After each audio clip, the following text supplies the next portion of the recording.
ভূত বলে কিছু আছে কি? যদি থেকেও থাকে তো তিনি আমাকে কখনো দেখা দেননি। আর দেখা দিলেও যে আমি তাকে দাঁড়িয়ে দাঁড়িয়ে দেখতে পারতাম তারও কোনো নিশ্চয়তা নেই। তবে ভূত কিনা জানি না, অদ্ভুত কিছু একটা আমি একবার দেখেছিলাম রাঁচিতে। না, পাগলাগারদে নয়, রাঁচির রাস্তায়।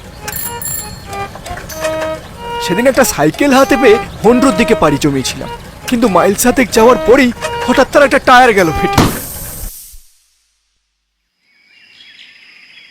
এই দেখো দেখিনি, টায়ারটা ফাটার জায়গা পেল না।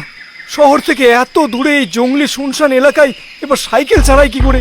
সামনে মনে হয় মাইল 5 গেলে একটা গ্রাম টাম পড়বে, কিন্তু অত দূরে এই সাইকেল ঘাড়ে করে যেতে হলেই তো হয়েছে। না বাবা থাক, রাস্তা দিয়ে একটা না একটা তো গাড়ি আসবেই, উঠে যাওয়া যাবে। অপেক্ষা করি।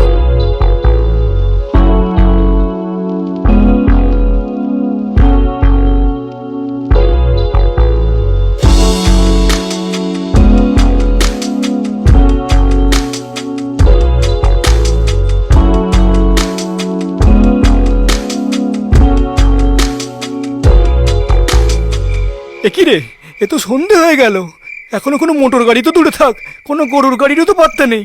আবার শুনছি নাকি এদিকে বাঘটাকেও দেখা যায়। শেষে কি তাহলে বাঘের পেটেই যেতে হবে? হ্যাঁ,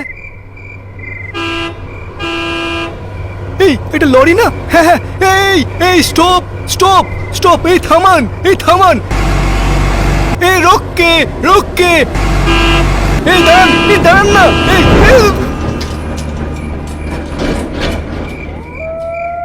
যা চলে গেল। ছ্যা ছ্যা ছ্যা ছ্যা, লরিওয়ালাগুলো কি কানা হয়ে গাড়ি চালায় নাকি?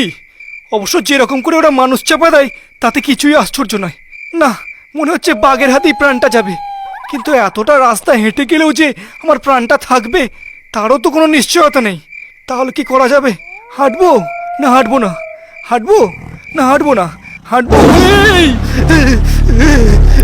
বাঘ বাঘ, ওরে বাবা, বাঘ, বাঘের চোখ, বাঘ নয় তো?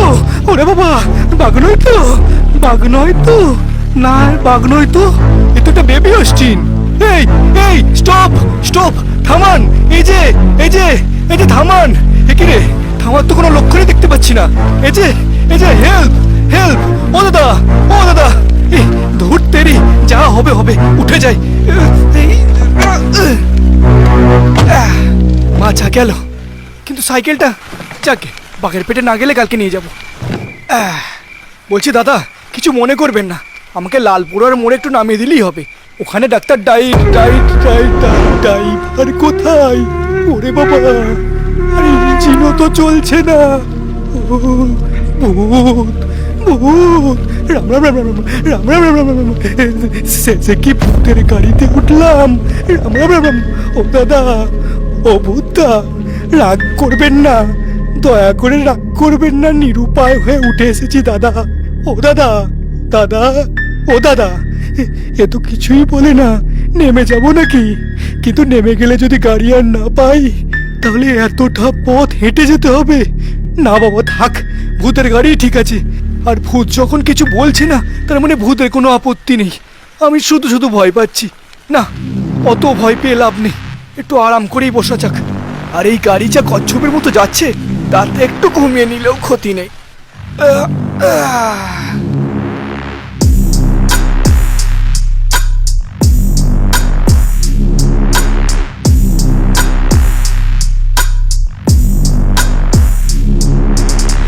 ঠিক করে গাড়ি তবু শিবরাম যায়, ভূতের থেকেও হাঁটায় ভীষণ ভয়, অলসতার এক চূড়ান্ত পর্যায়। ভূতের গাড়ি চাপে বিনা পয়সায়, নামে প্রথম ভাগ ভূত ভাবন, বাকি অর্ধেক ভূত ধাবন। ভূতের ভয় আছে ঠিকই, তবে ভাবনা নেই তেমন তেমন।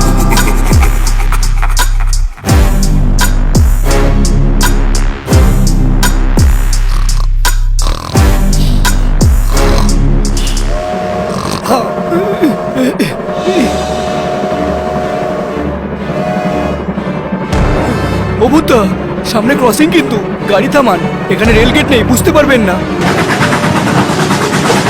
ও দাদা, শুনতে পাচ্ছেন? গাড়ি থামান, নাহলে গাড়ি আর আমি দুজনেই চুরমার হয়ে যাব। কি রে, এ তো থামার কোনো লক্ষণই দেখতে পাচ্ছি না। বিনা ভাড়ায় গাড়ি চেপেছি বলে কি ভূত আমাকে ট্রেনে চাপাতে টেনে নিয়ে যাবে নাকি রে?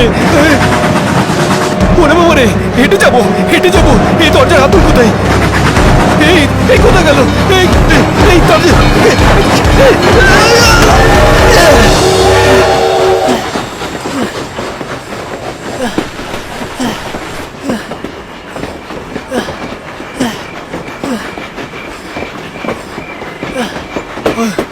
আরেকটু হলে, আরেকটু হলে গিয়েছিলাম। এই যে দাদা, কি? দাদা আমাকে একটু সাহায্য করবেন? সেই 8 মাইল দূরে গাড়িটা খারাপ হয়েছে, সেখান থেকে একলাই এটাকে ঠেলতে ঠেলতে নিয়ে আসছি। সারা পথে একজনকেও পেলাম না যে একটু হাত লাগাই। দাদা দয়া করে যদি একটু আমার গাড়িটা ঠেলে দেন, লাইনটা পেরিয়ে আমার বাড়ি। একটু গেলি 1 মিনিট লাগবে দাদা, প্লিজ দাদা।